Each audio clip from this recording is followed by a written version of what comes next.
Bien, ¿cómo están, hermanos? Bien, hace más calorcito hoy día, ¿eh? Quiero que me pueda acompañar, por favor, en Colosenses 3, versículos 22 al capítulo 4, verso 1. Colosenses 3, versículo 22 en adelante hasta el capítulo 4, 1. Cuando lo encuentre, me dice amén, por favor. ¿Sí? ¿Lo tiene? Bien. Leemos en el nombre del Señor. Dice: siervos, obedeced en todo a vuestros amos terrenales, no sirviendo al ojo como los que quieren agradar a los hombres, sino con corazón sincero, temiendo a Dios. Y todo lo que hagáis, hacedlo de corazón, como para el Señor, y no para los hombres, sabiendo que del Señor recibiréis la recompensa de la herencia, porque a Cristo el Señor servís. Mas el que hace injusticia recibirá la injusticia que hiciere, porque no hay acepción de personas. Amos, haced lo que es justo y recto con vuestros siervos, sabiendo que también vosotros tenéis un amo en los cielos. Como ustedes saben, hemos estado viendo desde hace 2 semanas atrás una serie de enseñanzas particulares en Colosenses, en la cual Pablo ha estado dando los principios y las directrices para las relaciones domésticas.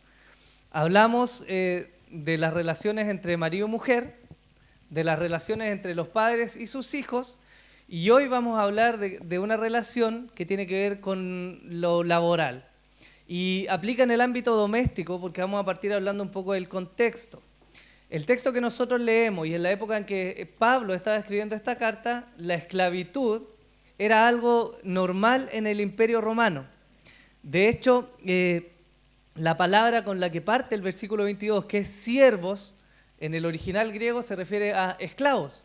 Por lo tanto, este texto Pablo lo estaba enfocando en una realidad que era la esclavitud, aplicada a la iglesia.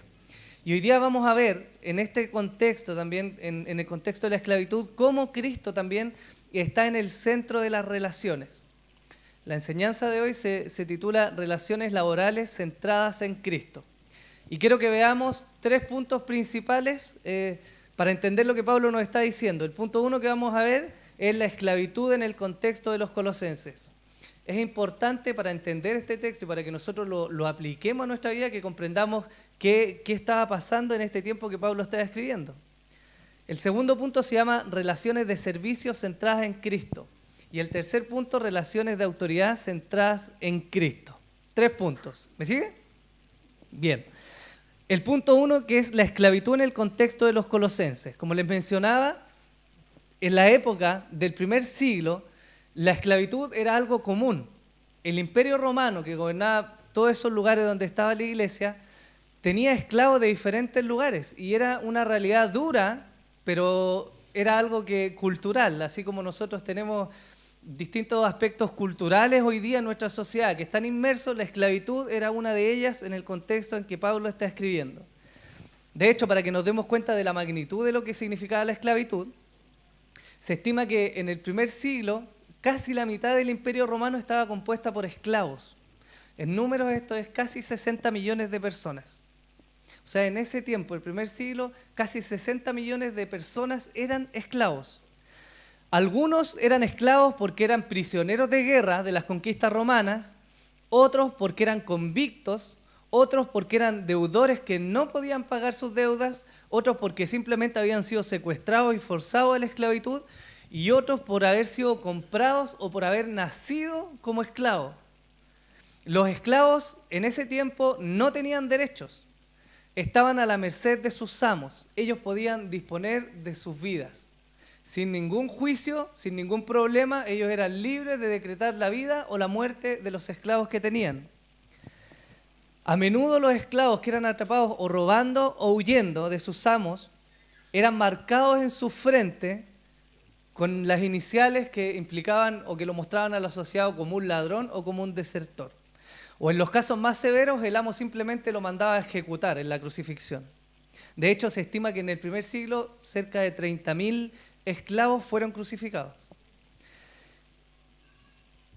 Por otro lado, como le decía, el amo de este esclavo tenía absoluta potestad sobre él y sobre su familia. Él decretaba vida o muerte, los servicios que tenía que hacer, si iba a ser abusado en las labores o si iba a tener libertad. Entonces, imagínense esta figura. Doy este énfasis porque el evangelio que trae salvación irrumpió en medio de este contexto, donde la esclavitud era algo normal. Y Pablo está escribiendo su carta a los colosenses en una realidad en la que muchos de los hermanos que estaban escuchando eran esclavos, que se habían convertido. Y otras de las personas que estaban escuchando eran amos que ahora estaban recibiendo el evangelio. Por lo tanto, la pregunta es, ok, ¿qué va a hacer el evangelio con estas relaciones entre amos y esclavos? El evangelio, hermanos, no se levantó para romper la esclavitud en ese tiempo. El propósito del evangelio no era levantar un grupo político o un ejército que luchara en contra de la esclavitud, porque obviamente la esclavitud no era algo que Dios avalara ni propiciara. De hecho, no hay ningún versículo en la Biblia que nos declare que Dios sí está de acuerdo y quiere formar la esclavitud. Lo que nos muestra la Biblia es que el ser humano es igual en dignidad, independiente de su posición o de su trabajo. Son iguales en dignidad porque son formados a imagen de Dios. Jesús mismo, en Juan 18:36, dice, mi reino no es de este mundo. Si mi reino fuera de este mundo, mis servidores pelearían para que yo no fuera entregado por los judíos. Pero mi reino no es de aquí. Por lo tanto, fijémonos bien, hermanos, porque lo que Pablo está haciendo no es levantar una revuelta, ni él está enfocado en liberar a los esclavos de los abusos de sus amos malvados. Él no quiere romper con esa estructura social. Él está apuntando más bien a la redención de las relaciones. El foco del evangelio, lo que Pablo está escribiendo, es apuntar a las relaciones, para que las relaciones cambien en esta dinámica de amo y esclavo. ¿Me sigue? Entonces, ¿dónde está el foco? En el corazón de los hombres que eran esclavos y en el corazón de los hombres que eran amos. Ahora, ¿por qué rayos nos importa a nosotros conocer acerca de la esclavitud y lo que acontecía ahí si hoy día no tenemos esclavitud, ¿sí? Hoy día no somos esclavos a la manera que ellos lo son. Si usted dice en su trabajo, ¿sabes qué? Me siento mal, hoy día no quiero hacer esto, su jefe no va a venir y va a decir, crucifíquenlo. No lo van a matar. El contexto en el cual nosotros vivimos hoy es muy diferente. Por lo tanto, la pregunta lógica es, ok, si él le está hablando a amos y esclavos, ¿por qué nos interesa a nosotros? Y nos interesa a nosotros, hermanos, porque en lo que Pablo está hablando acerca de estas relaciones, hay principios que rigen la vida cristiana para nosotros hoy. Porque no somos esclavos, pero sí somos servidores, ¿o no? Y no estoy hablando de servidores en la iglesia, sino que servidores en un trabajo común y corriente, en cualquier lugar. Usted o es jefe o es servidor. Por lo tanto, los principios que Pablo está entregando nos van a servir a nosotros. Vamos con eso. Relaciones de servicio centradas en el evangelio. Los primeros 2 versículos dicen así, siervos o esclavos, obedeced en todo a vuestros amos terrenales, no sirviendo al ojo como los que quieren agradar a los hombres, sino con corazón sincero, temiendo a Dios.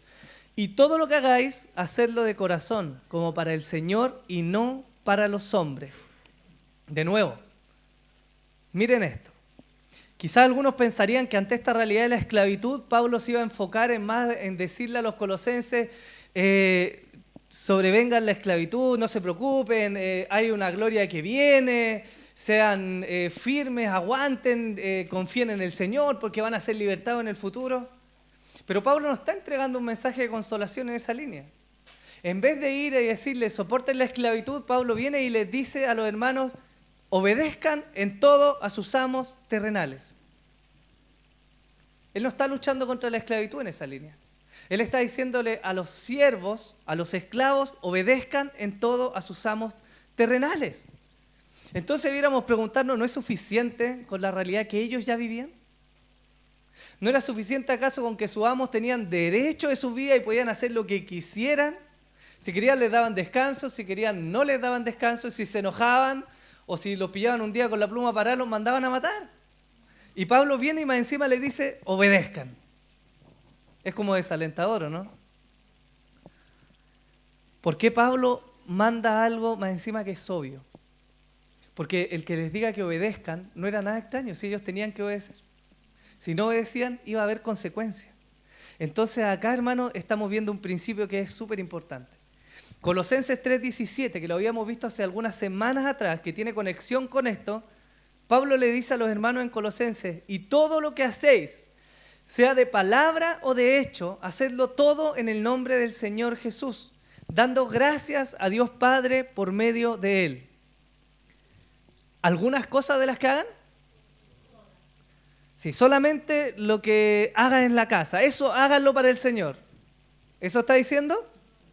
Hermanos, todo lo que hacéis, la paternidad, el matrimonio, el trabajo ministerial, el trabajo como laico, aún la esclavitud. Pablo venía hablando en esta línea diciendo, háganlo todo en el nombre del Señor. ¿Sabe lo que significa en el nombre del Señor? En representación de Él. Ojo que aquí no está diciendo, en el versículo 17 del capítulo 3, no está diciendo cómo para el Señor, sino que está diciendo en el nombre del Señor. Por lo tanto, aquí viene el primer principio que nosotros tenemos que comprender. Y es que somos representantes del Señor, todos nosotros. Mira al hermano que tiene al lado. Mírelo, mírelo. Oiga, ese hermano que lo miró usted y usted mismo es un representante del Señor. Usted no necesita tener una credencial que diga embajador del reino de los cielos, embajadores de Cristo. Usted es, hermano mío, usted en el momento que se convirtió es representante de Jesús en la tierra. Después, Pablo sigue diciendo, somos siervos de Dios, por lo tanto todo lo que hagamos debemos hacerlo como para el Señor. Y aquí están los dos principios que son fundamentales. El primero, somos representantes de Él, y el segundo, todo lo que hagamos debemos hacerlo como para el Señor. Por lo tanto, mire qué curioso, Pablo le estaba diciendo a los hermanos, vivan su esclavitud, no le está diciendo álcense, pero le está diciendo vivan su esclavitud de una manera particular. Háganlo todo en el nombre del Señor. No se olviden que aún en la esclavitud son representantes de Cristo. Por lo tanto, si ese esclavo era rebelde a su amo, si ese esclavo era desobediente, si ese esclavo rezongaba por todo, si ese esclavo ponía malas caras, ¿a quién estaba representando? Al Señor. Al Señor. Lo que Pablo está diciendo es que no obedezcan de manera vacía o egoísta, buscando quedar bien a los ojos de los hombres, sino que obedezcan con un corazón sincero, temiendo a Dios. Eso nos está diciendo Colosenses. ¿Qué significa eso? Que la obediencia con un corazón sincero, aquella que reemplaza la mala voluntad y la deshonestidad por un gustoso servicio, por integridad y por diligencia, es aquella que muestra y exalta a Jesús. Ellos están viviendo en esclavitud, en una realidad dura, y Pablo les está diciendo, pongan los ojos en lo celestial. Acuérdense que aún en la esclavitud, aún en tu trabajo, hermano, que es difícil, donde tienes un jefe complicado, que quizás abusa de ti, quizás tienes un trabajo que no te gusta, algo que te molesta, pero aún en eso nos está mandando la Escritura a dejar un buen testimonio, porque somos representantes de Jesús. Tito 2, versículos 9 y 10 dice, exhorta a los siervos a que se sujeten a sus amos, que agraden en todo, que no sean respondones, no defraudando, sino mostrándose fieles en todo, para que en todo adornen la doctrina de Dios nuestro Salvador. Si que todo usted se pregunta por qué está en el trabajo en el que está, por qué ha llegado a ese trabajo que quizás le es difícil o complicado o le ha costado, lo primero que tiene que entender es que no está ahí para generar recursos para tener una buena vida. Usted está ahí como embajador de Cristo para extender el reino de los cielos. En eso está pensando Dios. Dios no está pensando en sus méritos profesionales para que tenga un buen currículum, para que, como vimos hace un par de semanas, ¿cierto?, sea viejito, tenga una buena vejez y recorra las playas juntando conchas y le diga al Señor, ¿cierto?, mira, ahí está mi colección de conchas. Eso hice en mi vejez. No, hermanos. Dios nos puso en un lugar para que nosotros fuéramos embajadores de Cristo, representantes de Él. Y la conducta adecuada es importante porque va a apoyar las palabras que nosotros estamos diciendo.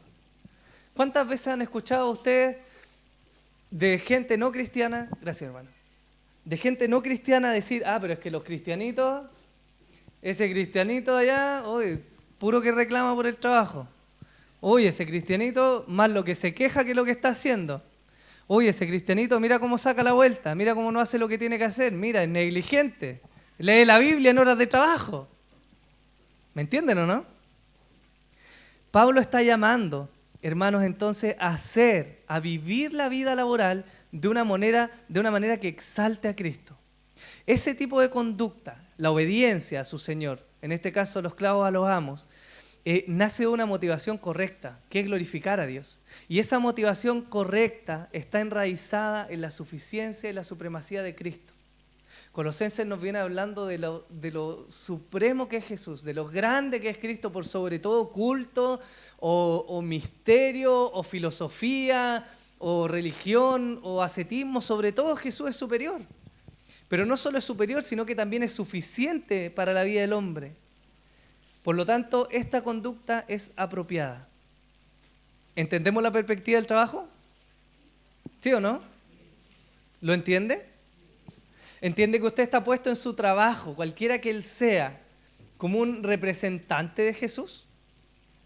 A veces tenemos este tema que es como la división de nuestras vidas. La vida de iglesia y la vida secular es una cosa, ¿cierto? Ahí cantamos coritos, levantamos la mano, leemos la Biblia, somos correctos, no decimos improperio, nos portamos bien. Pero en el trabajo, no, pues mi trabajo, ahí me tengo que adecuar y mimetizar con la gente y en el trabajo soy otro. Pero la verdad es que tenemos una sola vida. Y usted es cristiano en la iglesia, en su casa y en el trabajo. Por lo tanto, la forma en que trabaja y la forma en lo que vive va a hablar de Jesús. Sus hechos lo van a hacer. ¿Es profesor, contador? Quizá usted es vendedor o un ama de casa, quizá es un asesor del hogar. Quizás es ingeniero, o un guardia, o un conserje, o un aseador. Pero, ¿sabe? No importa en lo que usted trabaje. Usted tiene que hacer su trabajo en el nombre del Señor y como para el Señor. Siendo representante del Señor, pero también sabiendo que está trabajando para el Señor. Pablo le está diciendo a los esclavos, oigan, obedezcan al Señor. Pero obedézcanlo a sus amos, obedézcanlo pero con un corazón sincero, temiendo a Dios, haciendo todo como para Dios. Y usted se preguntará, pero ¿cómo voy a barrer como para el Señor? ¿Qué tiene que ver con barrer una casa, con servir a Dios? ¿Qué tiene que ver con poner una inyección a alguien con el Señor? ¿Qué tiene que ver con la Biblia? Pero ¿sabe qué? La consecuencia de nuestras vidas está dando testimonio del Dios en el cual nosotros creemos. Nosotros nos comportamos como creemos en nuestro corazón, ¿o no? ¿Lo cree usted o no? Es importante, hermanos. Es importante porque nuestra vida en este mundo se mueve en el ámbito laboral. Todos trabajamos. Ahora, ¿ya la esclavitud era suficientemente dura como para soportar esta realidad? Por lo tanto, Pablo también entrega palabras de consuelo. Si el verso 22 y 23 ponen a los esclavos a los cuales Pablo le está escribiendo la motivación correcta, los versículos 24 y 25 vienen a ser consuelo. Y dicen así, sabiendo que del Señor recibiréis la recompensa de la herencia, porque a Cristo el Señor servís. Mas el que hace injusticia recibirá la injusticia que hiciere, porque no hay acepción de personas. Mire esto, el versículo 24 le está diciendo Pablo a los esclavos, ustedes van a recibir, ¿qué van a recibir? Herencia. ¿Y los esclavos recibían herencia? Los esclavos no recibían herencia. Los esclavos en el tiempo de los romanos estaban para servir y para hacer lo que sus amos quisieran, pero a pesar de que formaban parte del núcleo familiar, ellos no eran herederos. Y qué tremendo es que Pablo viene y les dice, ustedes que son esclavos, obedezcan. Pero para consolación suya van a recibir herencia. Van a recibir herencia porque están haciéndolo como para el Señor. Y cuando sirven como para el Señor, vienen a ser sus siervos y Él tiene una herencia preparada. ¿Lo cree usted o no? ¿Cree usted que hay una herencia preparada si usted es siervo del Señor? Hermanos, tenemos que poner nuestra vista en lo que la palabra del Señor nos está diciendo. El trabajo no es una maldición. El trabajo no es una maldición, es una bendición que Dios le dio al hombre. Y cuando lo hacemos con la motivación correcta, como para el Señor, agradando al Señor, tratando de no ser tropiezo a los hombres con nuestro testimonio, ciertamente tenemos herencia preparada. Ahora, como si la herencia no fuera suficiente, esto era muy importante para ellos porque en su contexto estaban enraizados y esclavizados, pero como si no fuera suficiente, el verso 25 les dice: mas el que hace injusticia recibirá la injusticia que hiciere, porque no hay acepción de personas. Mire esto, aquí viene una acción doble, porque Pablo está advirtiendo a los esclavos que si ellos permanecen en su injusticia, rezongando, reclamando, quejándose, ellos iban a recibir ¿qué de Dios? ¿Qué nos está diciendo el texto? Nos está diciendo: mas el que hace injusticia recibirá ¿qué? La injusticia que hiciere. Por lo tanto, Pablo está advirtiendo a los hermanos que la condición de esclavitud no es un pase libre para que ellos reclamen y sean injustos porque sus amos son injustos. ¿Ha escuchado alguna vez, lamentablemente, algún hermano o algún cristiano que diga: no, es que esto lo voy a hacer así nomás porque mi jefe me tiene chato, abusa de mí, es reclamón? ¿Lo ha escuchado? Bueno, Pablo está diciendo: aquellos que obren injustamente, Dios les va a pagar injustamente, porque son sus representantes. Es como si el embajador de Chile se tomara atribuciones y empezara a dejar como el forro a Chile en otro país. ¿Qué cree que va a hacer el presidente? ¿Qué hace? Lo llama a terreno y le pide cuenta y le dice: oye, tú estás hablando en mi nombre mal. Y eso viene para los esclavos, pero también viene para los amos. Y aquí es donde viene como consuelo, porque él le está diciendo: si sus amos obraren injustamente, cálmate, porque yo les voy a pagar su injusticia. Por lo tanto, es consuelo, ¿no? Quizás en el trabajo, hermano, de repente tenemos que soportar jefes que son abusadores. O situaciones en que la gente que está en autoridad sobre nosotros, es abusadora con nosotros. Pero tenemos que entender, hermanos, que no es motivo, aún eso, para albergar amargura y deseos de venganza en nuestro corazón. Porque hay alguien que paga. ¿Quién? ¿De verdad lo cree? ¿De verdad cree que el Señor es pagador de los que hacen injusticia? Entonces, ¿cómo debiera cambiar nuestra actitud en el trabajo? ¿Llegar amargado? De nuevo tengo que este trabajo me tiene... No, hermano, debiéramos vivir con gozo en el trabajo y con misericordia, sabiendo que si ellos, nuestros jefes o los que están en autoridad, son abusadores con nosotros, hay de ellos, porque a Dios le van a rendir cuentas. ¿Me sigue o no? Hermanos, hay motivos para alegrarse. Hay motivos para hacer el trabajo que nosotros hacemos, sin importar el trabajo que sea, con alegría. Porque hay herencia, hermano, porque hay un Dios que está al cuidado de nosotros, porque Él prometió dar justamente la injusticia a aquellos que son injustos con nosotros. Por lo tanto, Cristo es reflejado en esas relaciones. Aquel que está bajo autoridad, aquel que estaba en una situación de esclavo en el primer siglo, y aquel que hoy día está bajo autoridad, no tiene ninguna excusa para no obrar diligentemente. No tiene ninguna excusa para no ser recto en su trabajo. No tiene ninguna excusa para no estar con una sonrisa. ¿Sabe por qué? Si Cristo es el centro de su vida, si Jesús está saciando su alma, si usted cree realmente que nuestro Señor está sobre cualquier autoridad, usted va a tener gozo y va a descansar, porque va a saber que Él le está cuidando. ¿Se acuerda del Salmo 23?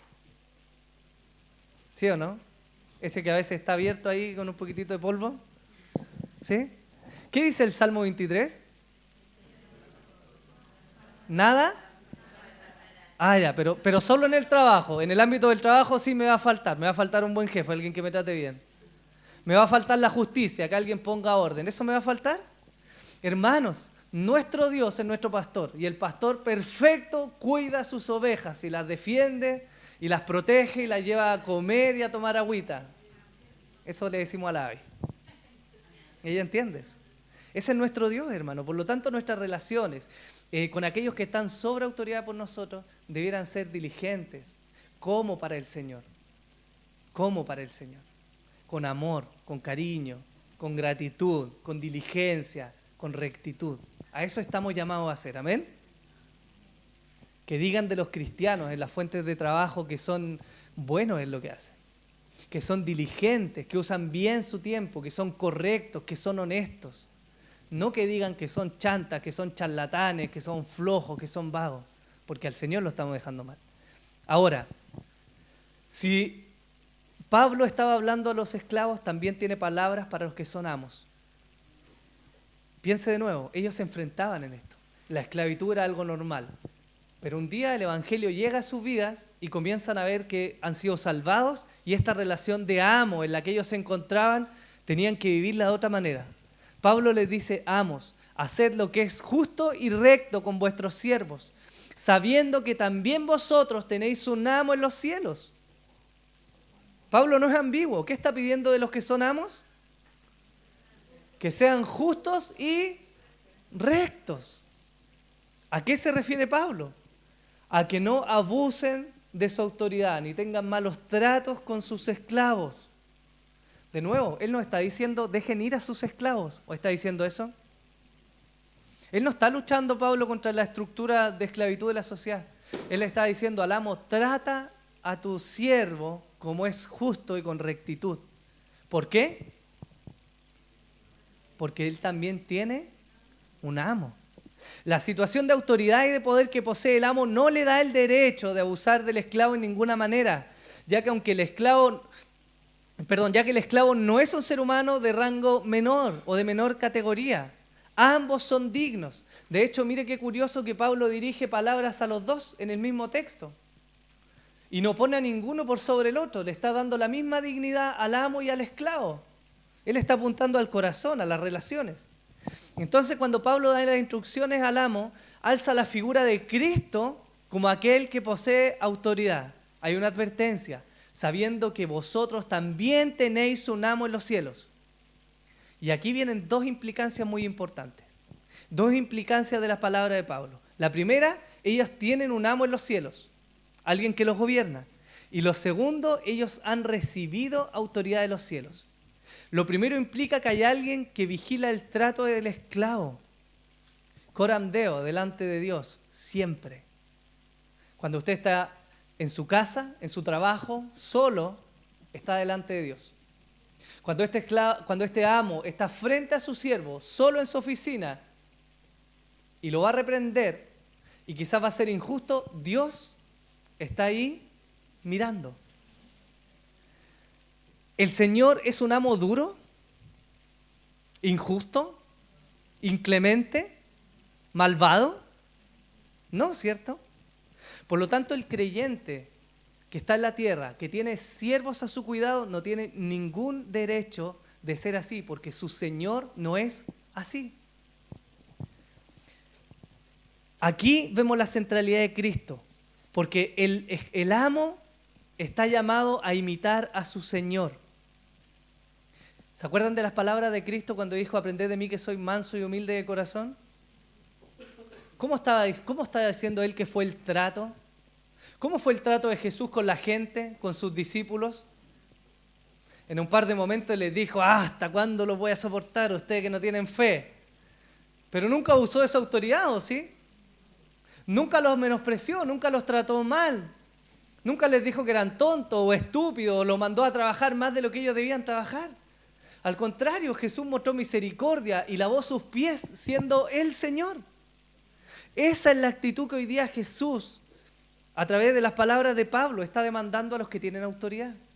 Quizás alguno de ustedes, hermano, tiene un trabajo en el cual es autoridad y debe ejercerla con rectitud y justicia.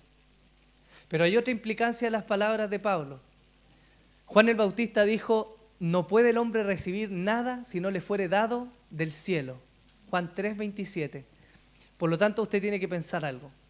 Aunque usted se haya sacado la mugre y haya estudiado y tenga un magíster y un doctorado y un postdoctorado, aunque usted sea una persona muy inteligente y muy trabajadora, usted no llegó a la posición de autoridad por sus propios medios. Dios le puso allí. ¿Lo cree? ¿De verdad lo cree? ¿Sabe qué significa esto? Que hay una autoridad que ha sido delegada por Dios.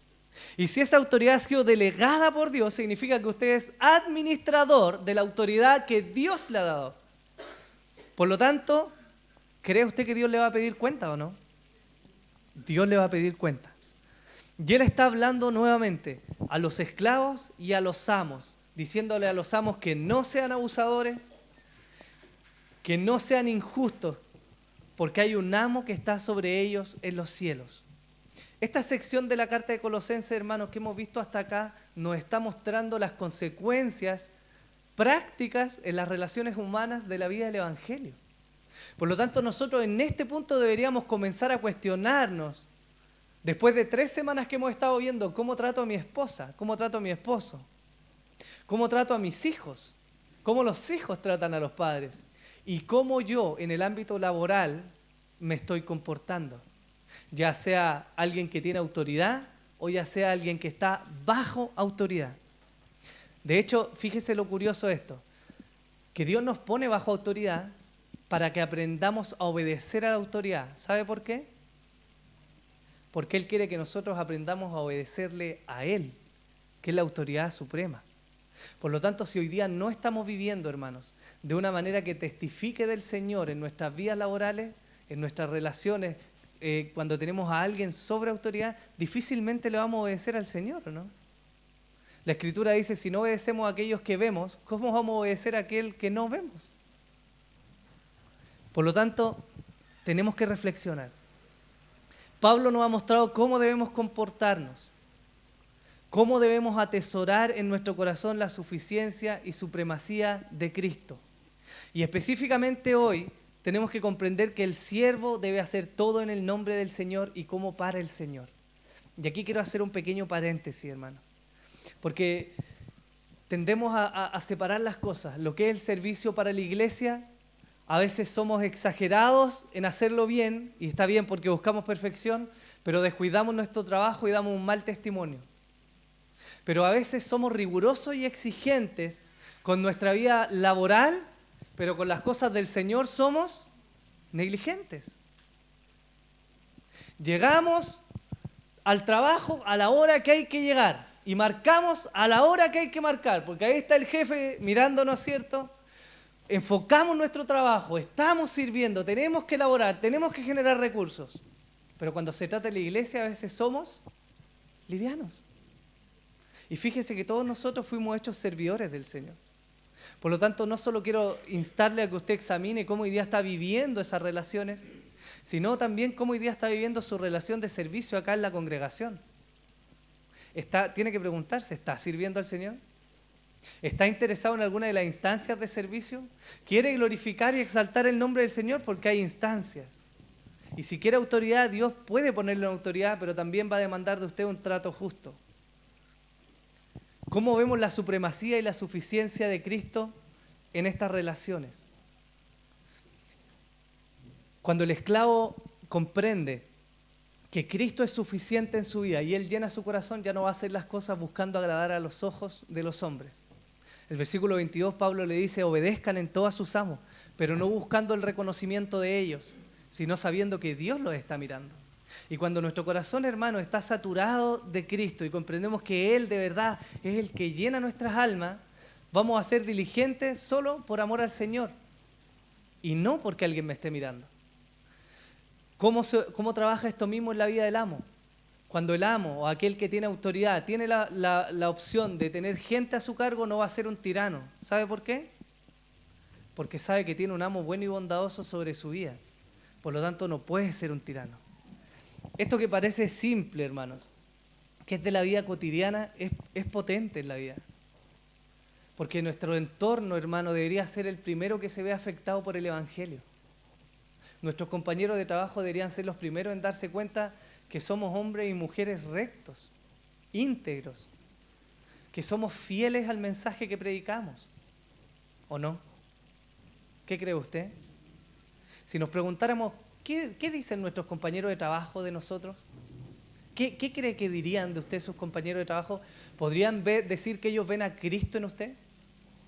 ¿Que ven misericordia, compasión, diligencia, buen ánimo, gozo por la herencia que tenemos en los cielos? ¿O andamos tristes, enojados, pateando la perra, como se dice, reclamando, buscando que llegue el viernes? Hermanos, Cuando Cristo entra en nuestro corazón, Él afecta mucho más profundo. Él afecta la raíz del problema que está en nuestro corazón. Y Él viene a entronarse en nuestro corazón para cambiar desde ahí hacia afuera. Lo que vimos estas 3 semanas, y con esto vamos terminando, lo que vimos en estas 3 semanas son conductas. Es conducta, es lo que viene de afuera. Pero eso emana, hermanos, de un corazón regenerado y transformado por el Evangelio. Eso es importante que nosotros lo entendamos. El Evangelio va a afectar el corazón y de ahí la conducta. ¿Cuánto Evangelio ha penetrado en mi corazón? ¿Cuánto hemos dejado que el Evangelio penetre en nuestro corazón? ¿Qué tan profundo tenemos enraizado en nuestro corazón las verdades del Evangelio que mueven nuestra vida? ¿Qué tan profundo tenemos la verdad de que somos hijos de Dios, herederos del reino, que esta vida va a pasar? ¿Qué tan profundo tenemos en nuestro corazón que somos embajadores de Cristo, quienes proclamamos, quienes llevamos el nombre del Señor a todo lugar donde nosotros vamos, en el colegio, en la universidad, en todos lados? El Evangelio debe penetrar en nuestros corazones. ¿Cree usted que el Evangelio puede penetrar en su corazón? ¿Sí? ¿Será Cristo suficiente para su vida? ¿Sí? ¿Será Cristo supremo en su vida, en su corazón? ¿Por sobre una oferta laboral, o un buen título, o un buen proyecto, o un buen trabajo, o el reconocimiento de sus pares? ¿Será Cristo suficiente? Le pido que se ponga en pie para que oremos.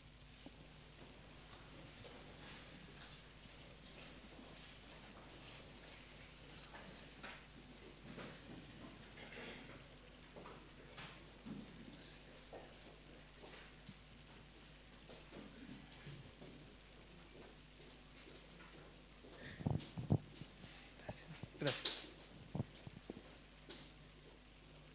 Hay una oración que nosotros podemos hacer que estoy seguro, hermanos, pero de verdad segurísimo que Dios va a oír. Y es la oración que hagamos pidiéndole que su evangelio penetre en nuestro corazón. ¿Sabe qué? No hay nada más frustrante que esforzarse por generar cambios en la conducta que duran un poco de tiempo y luego caen.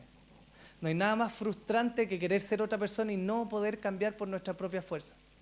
Pero yo le invito a que oremos al Señor y le pidamos que abra nuestros ojos, hermanos. Que nosotros podamos ver la grandeza de Cristo. Que podamos ver lo suficiente que es Él para nuestras vidas, para que nuestra única carrera hoy día esté enfocada en agradarle, en servirle a Él y nuestro corazón sea lleno y saciado de Cristo. Porque, hermanos, ahí vamos a ser satisfechos. Ahí vamos a estar saciados. Ahí vamos a tener gozo en nuestras vidas y nuestros rostros lo van a reflejar con una sonrisa. No como el felo, ¿cierto? Estoy contento. No, hermano, nos vamos a andar con gozo, riendo. Entonces yo le invito a que oremos al Señor y pidámosle que su evangelio penetre en nuestro corazón. Que Cristo sea grande en nuestras vidas. Amén.